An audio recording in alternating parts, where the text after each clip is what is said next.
दिगंबर जैन प्रतिमाओं का आगमन। आज सागर जिले के रहली में अतिशय क्षेत्र पटनागंज में बन रहे विशाल तीर्थ में स्थापित होने के लिए 5 विशाल प्रतिमाएं आज सुबह नगर प्रवेश करेंगी।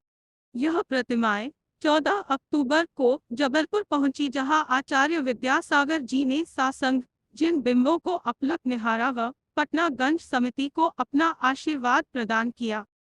एनआईसी के माध्यम से प्रदेश के सभी जिलों ने वर्चुअल रूप से भाग लिया। सागर जिले में लाडली लक्ष्मी योजना के तहत वर्ष 2021-22 में लगभग 12,500 बालिकाओं को कक्षा 6, 9, 11 एवं 12 में प्रवेशित होने पर क्रमशः छात्रवृत्ति राशि ₹246,000 प्रति बालिका प्रदाय की गई है।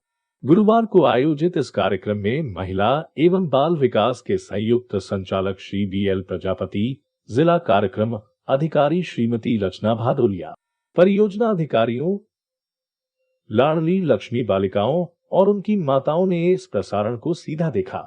कार्यक्रम में मुख्यमंत्री श्री शिवराज सिंह चौहान के लाडली लक्ष्मियों को संबोधित किया और संबंधित हितग्राहियों को राशि अंतरित की।